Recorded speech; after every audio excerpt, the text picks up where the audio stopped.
Week 9 for us. Welcome, everybody, to the Grueling Truth Cincinnati Bengals Weekly Show. We're Week 10.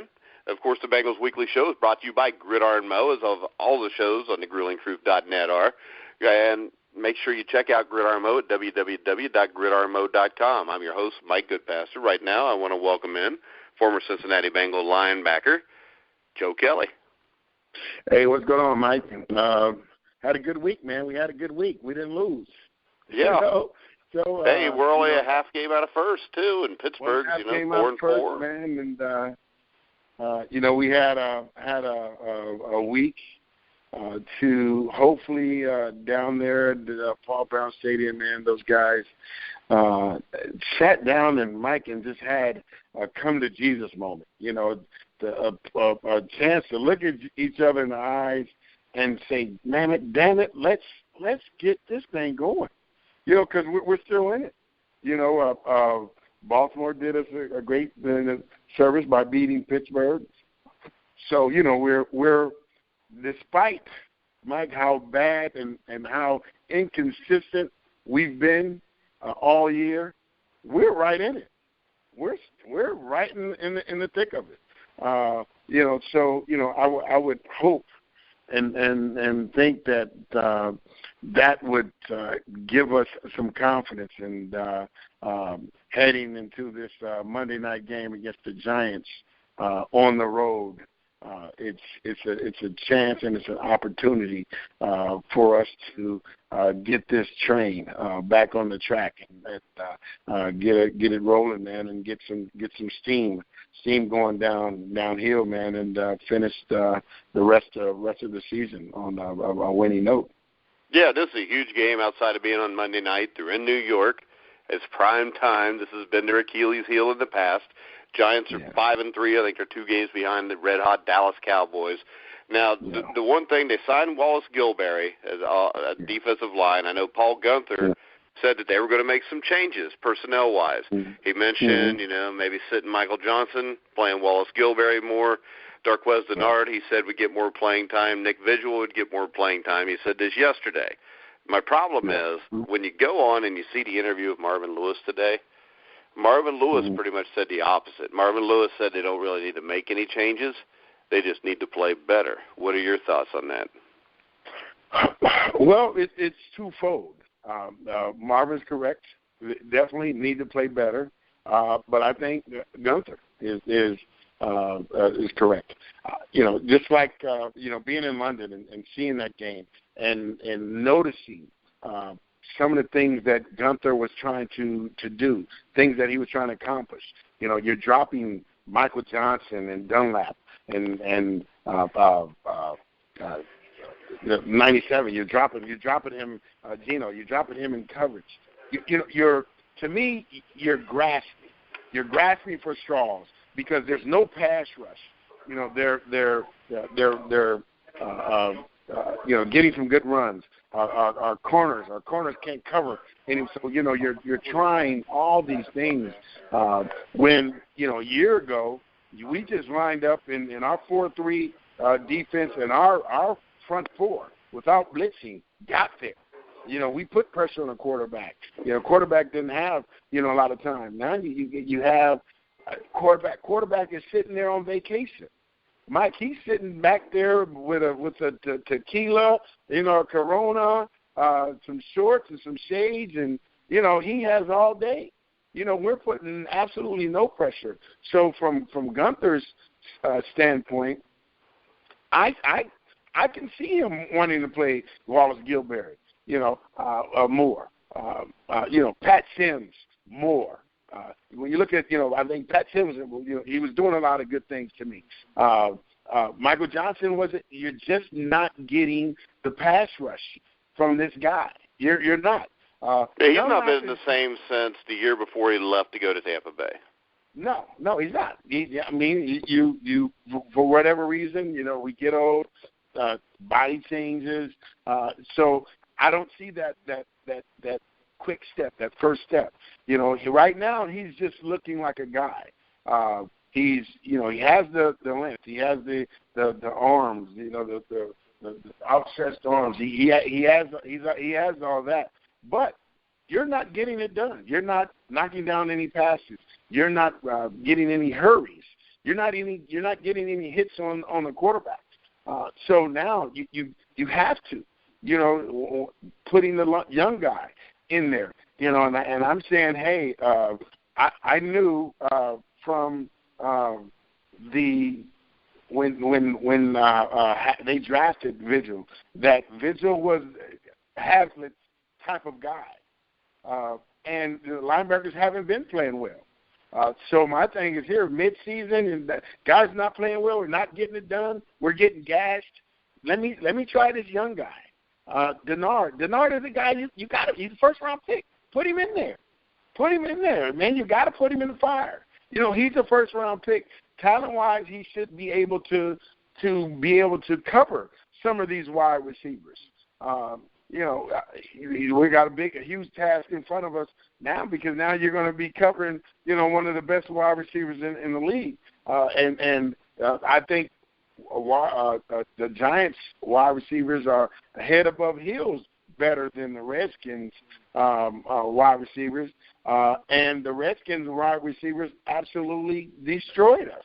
Yeah, but I'll give you this, Joe. Remember this. The Redskins' wide receivers that destroyed us, 2 of them were tight ends, which the Giants have Larry Donald, who's a decent tight end, but nothing like those guys. Yeah. Obviously, Vernon's a lot better athlete. But Odell Beckham Jr. is probably going to eat us alive. But on our side, though, A.J. Green's going to eat their DBs alive, too, because neither team has DBs. Now, the one thing that I think gives the Bengals a huge advantage in this game is their offensive line sucks just like ours, but we've got 2 good running backs we can put behind ours, and Jeremy Hill has ran the ball a lot better lately. Yeah. We're doing some good things. Like I say, when we look at our team overall, Mike, our team, we still have a pretty good team. I say a player here. I would hope one of the changes that we definitely make is putting Winston in at tackle. Yeah, if they don't, we're probably going to lose the game. Yes, because they were in London. They would play him. They would sit him down. They would play him. They would sit him down. So it's been like that the last 3 games, I think, hasn't it? Yes, it has. And the thing that's bitch is when they sit him down, they score, and when they play him, they don't. But yet they still keep playing him. And it's a first round guy, and I think you want him to work, but right now you are putting your quarterback at risk, but you're putting your team at risk. You're putting your season at risk, and it's that bad and it's that crucial because he is breaking down offensive plays. He's breaking down schemes on a consistent basis. So number 14 is not going to be able to sit back there and let the Giants' defensive tackles just tee off him, because he is totally whiffing some guys. I mean, he's not even touching them, sometimes. So you're going to eventually get him hurt and get him put out. So you have to go with the veteran and he's a solid guy. He's not going to make the mistakes. He's probably not as great as good of an athlete as 70 is, but I'm going to tell you he's a better offensive tackle right now. So you look at it, and we sometimes you make changes to fire a guy up. Piss him off to maybe if you piss him off, he'll play better. Or you're doing something that here. Let me see if I can get a spark. If this guy can, spark the team in some kind of way. And I think we have to. We just can't. I don't think that we can just go with approaches that hey, we just have to play better. It doesn't happen like that. Somebody has to. There has to be a fire lit under somebody's ass. And you don't get that by just leaving everything pat. No, you don't. You don't. And that's what I think. I totally disagree with Mark. I liked what Gunther was doing, was changing some stuff up. Mm-hmm. I would like to see Vigil. He cannot be worse than Ray Maliuga. Not right now. Ray, unfortunately, Ray is not playing to nowhere near the capacity of what he was doing last year. Yeah, but has he ever really played up to what was expected of him? Well, you know what, Mike, I'm going to tell you, when Burfict came in, I thought he raised his game. You know, yeah, I thought for a year or two he was better too, but overall, for a guy picked at the top of the second round, has his career lived up to what you thought it would have been? No, because you know, I think that Ray was a wheel linebacker at USC. Yeah. Burfict is a middle linebacker. Put Burfict in the middle, put Ray at wheel. I know. Well, I've never understood why they haven't moved Burfict. I could see it the first year because he's got to kind of be the quarterback of the defense. So you let him settle in, learn everything, and then by the second year, though, Burfict should be your middle linebacker. And when you watch him play, he's a guy you can stick in the middle of the field that can track down a play to either sideline. And Maluga cannot do that. Yeah, you know, it's you know, with some coaches in the NFL, Mike, they want to do things their way, and, you know, that's it. I have blinders on. I'm not trying to see, you know, I see a guy, and I'm going to make this guy a middle linebacker. I'm going to make this guy a wheel linebacker. I'm going to make this guy an outside linebacker. You know, I remember getting when the Bengals drafted Ricky Dixon. You know, we're going to make him a cornerback. Ricky Dixon was a safety. Ricky Dixon is a safety. You know, he knocked the hell out of you. He would knock the hell out of you. You know, they said Fulcher, you know, everybody, you know, outside of us, outside the locker room, Fulcher was the hard-hitting guy. Fulcher could not hold a candlelight to what Ricky Dixon could do. Ricky Dixon will knock you out. He might knock himself out at the same time, but he will knock you out. You know, well, that was a pick that people think was kind of a bust for the Bengals, but I think that was one of them where I think the Bengals are the ones that turned it into a bust. Because he was a hell of a player, and if they'd have used him the way he was used in college, which they could have done, he would have had a great career here. Yeah. So it's Mike, you look at the NFL, and, you know, your first-round pick, I was first-round pick. First-round pick, you're expected to be up here, expected to play up here. You know, and then, you know, you go and you play within the scheme that they're asking you to do. You know, I've seen them take guys and put them out of their natural position. You know, I've seen guys who I didn't think were good linebackers. Pat Swilling. To me, in the Senior Bowl, Pat Swilling was awful. You know, Charles Haley was terrible. They went to a team, you know, if Haley and Pat Swilling come to the Bengals and the Bengals put them at outside linebacker and have those guys dropping back, you wouldn't have heard of Charles Haley and Pat Swilling. You know, you had a coach who said, well, hey, let me put these guys in a three-point stance and let them pass rush. Now, didn't Swilling play, wasn't he a safety in college at Georgia Tech? No. Pat Swilling was, he was a rush defensive end. What the heck am I thinking of? Was that on the Georgia Tech team that won the national title in '91? No. Pat came out. At linebackers in the Senior Bowl was myself, Haley, Pat Swilling. Oh, so John Pat's old like you. All right. Yeah. Thanks, Mike. Yeah. I'm just kidding. I'm only a couple years younger than you, Joe. So. Yeah, but he, you know, Pat was and Charles. They put him at linebacker, and we're in the Senior Bowl, and we're pass dropping. You know, and the guys didn't have really good feet to, you know, be linebackers pass dropping. You know, and just happened to go to a team and they say, hey, let them rush. And you see Charles Haley, you know, Hall of Fame, well-deserved Hall of Fame, you know, career. Pat Swilling had a Hall of Fame type career. Yeah, with the Saints. I mean, that a lot of people consider those Saints linebackers, that group with him, Sam Mills, Vaughn Johnson. A lot of people consider that the best linebacker core of all time on one single team. Ricky Jackson. Yeah, I mean, Ricky Jackson, you got Ricky Jackson, Sam Mills, Hall of Fame. You know, Johnson and Pat Swilling. You know. Yeah. They had the numbers. They had the numbers, and they played well enough to be considered. You know, and it's about, you know, coming to a scheme and utilizing your players, utilizing your strength. Gunther being able to look at and say, okay, let me look at Burfict. Burfict is a playmaker, and he makes his plays in the middle of the field. He makes his play at middle linebacker. Put him there.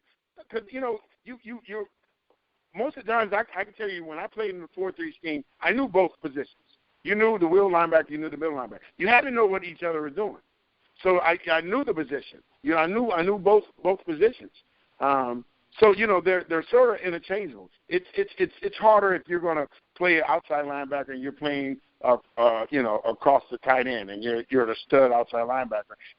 Those are different techniques. But if I'm a wheel linebacker, I'm a middle linebacker. There's a lot of similarities. So why wouldn't you put your guys they're capable? Ray would be best at wheel. He would be best as opposed to just being stuck on your scheme and what you think. And that's what happens. Coaches, get guys and they put them out of positions and out of position and they don't make or they don't look as well. Or you can see guys. I think Denard, in my opinion, I just think Denard is just not that good.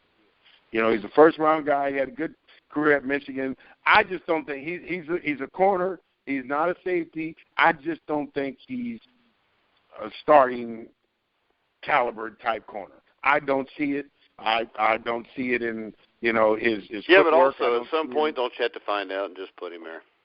But yeah, that's what I'm saying. He's the first-round pick. You got. My thing is different, Mike. This is his third year. Put him out. Why isn't he out there? Why isn't he at the nickel? He's a nickel. Why is not your nickel? Yeah, corner? Put him at the slot corner. Let it cover the slot at least. Yeah, let him learn. Put him in the fire. Let him learn on the run. You have to. Because I'm saying this is what you're doing with 70, and 70 is killing us. Yeah. And he's in only his first year really because he was hurt most of last year. Yeah. And didn't play until the last game or two. Yeah, so I don't know, Mike. I don't think definitely the way we played, how inconsistent we've been, that we should stand pat and just say let's get better. That's a foregone conclusion. Really, we need to get better. Really, does that need to be said? Yeah, we need to get better. Obviously, that we need to get better, but I think there needs to be a fire lit under someone.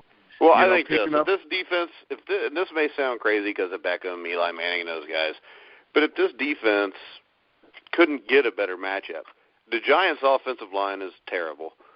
You get the Bengals' defensive line there. You got no running game for the Giants to speak of. So this should be a game where you don't even have to blitz them. You just sick your front four after them and let everybody else cover. Mike, in an ideal world, that would be awesome. But, Mike, I'm looking at how we've been playing. I know. We like to get cute. We like to try to do stuff that we don't have to do, where we could just play straight and win the damn game. Yeah. I think New York is thinking the same thing. They looked at the success that Cousins had throwing down the field, utilizing the tight end. They looked at that. They looked at the success that the Cowboys had with Ezekiel Elliott running at us. They're looking at, in one sense, pretty much every team in some facet of the game was successful against us. Their defensive ends. I know Pierre. I know he has to be licking his chops. Those guys. They're especially him because he's usually, I think. I don't know since the hand injury, but doesn't he line up usually on the right, which would be our left tackle? Our left tackle. Yeah. Yeah. I think they're looking at situations and things that they can take advantage of us. Our D-line has not been as formidable as they have. No, they played well the first couple games of the season, and that was about it. Yeah, that was about it. Our defensive backs. Our defensive backs have been taken advantage of. Let's just say that. You know what? When your defensive line doesn't get any pressure, that's going to happen no matter who your DBs are. Yeah, that's true. That's true. So, I mean, maybe if you get some pressure, maybe the DBs don't look so bad. Because you know yourself, if you give an NFL quarterback 4 or 5 seconds, no matter how good your DBs are, they're going to get beat usually. They're going to get open. You're going to have a wide receiver's going to get open if you have that much time. So it's tough. Obviously, I think wholeheartedly that we are the better team. That we should go on the road in New York and get this win. We're coming off of a bye. We've had an extra week to work on a lot of things that have not been going right. And I'm just hoping that these guys have taken this week and they've been able to really look at how disappointing that this season has been to the midway point, and are able to come into this game with a renewed spirit, with a renewed fire, and go in there, man, and go get after it. Defense, get after it, man. Get to the ball, swarm to the ball, man. Get to the ball with that intensity. DBs, break up some passes. D-line, get some pressure on E-line. Get some sacks. Offense. I think we could run. Well, I think we can run against this guy. We can do that. And we can probably throw at will. The problem is, they can too. Yeah. So it's basically, I think it comes down to which team turns the ball over the least, which it does generally in every game. But I think in this game, I think it's an even bigger deal because that may be the only time the defense gets stops. Right. So it's going to come down. It's going to come down to execution. It's going to come down to who executes their defensive and offensive schemes. No breakdowns. As you know, we've had breakdowns all year, especially in our safeties, being in the wrong place at the wrong time. Offensively, our offensive tackle has been god awful. So we have to be able to put those things together, Mike. And it would be huge for us to go into this game on the road in New York, in the Big Apple, on prime time. Because now with that stigma of not being able to play in prime time. And getting that, we won on prime time against the Dolphins, but even that was an ugly win. We beat them, but we should have scored so many more points against those guys.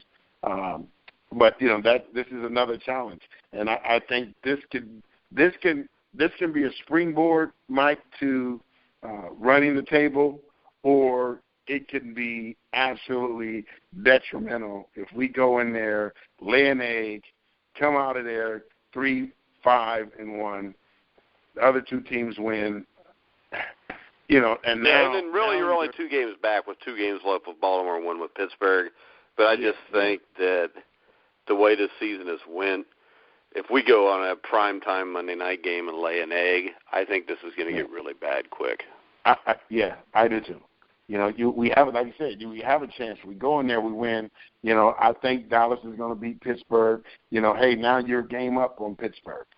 Baltimore, I think we can sweep Baltimore. I just wholeheartedly think we're better than them. Yeah, I don't think Baltimore's that good, but you know what? Yeah. I guarantee everybody in Pittsburgh saying the same damn thing before they lost to them. Right. And the thing about Baltimore is this. The difference between Baltimore and Pittsburgh and Cincinnati over the last 6 years has been this. Baltimore does not make near as many stupid mental mistakes as the Bengals and the Steelers do. Right, exactly. Hell, if you watch, but the thing is this, it seems like the Bengals have pretty much dominated the Ravens over the last 6 years. We've dominated them.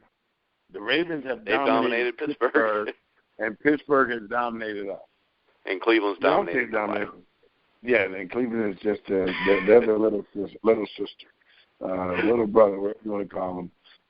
But it's tough, man. It's tough because we have the personnel, we have the players to be able to compete.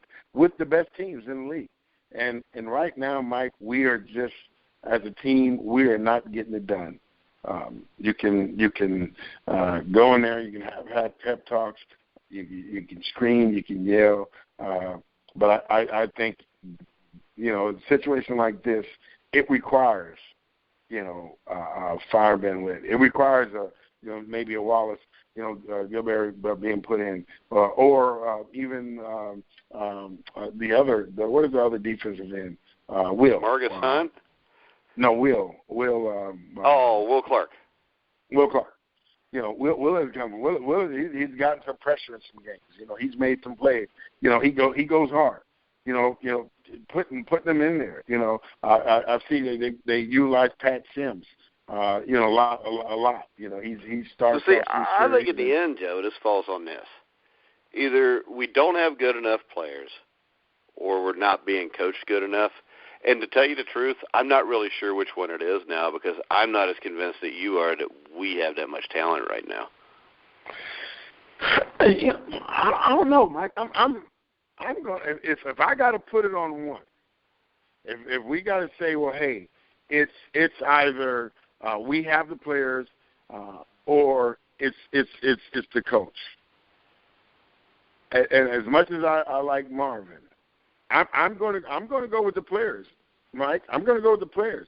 I think when you look at our defensive line, you look at Geno Atkins, you have to put him in the top 5 of interior defensive linemen in the league. Yeah, and Carlos Dunlap goes there also. But after Carlos those Dunlap. two, you just got a bunch of guys now.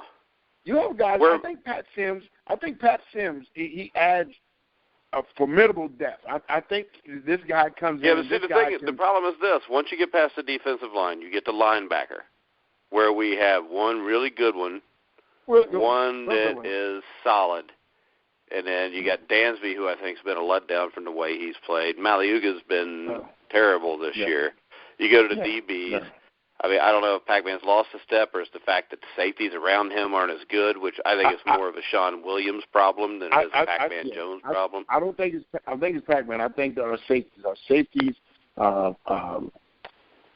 talent-wise, I think they, I think they're there. Well, I think they lost their leader last year, though, Joe, and that's a killer. No doubt. Reggie Nelson was the best safety in football last year, I thought. Him and Tyrone Matthew really got hurt. See, he was a quarterback, Mike. He was a quarterback. He put George Aloka in the right place. He made sure he was in the right place. He made sure he's in the right coverage. He made sure he filled the right lane, running lane. It's not so much that I don't think they're talented enough to win. I just think they're missing talent in a couple places, but those are a couple places that are huge. Yeah. We look at it, okay? Offensively, when across the board, with Eifert being back, I think Winston. We got Winston in there. I think man for man, that 11 can go and be successful against any defense. That's my belief. I think Andy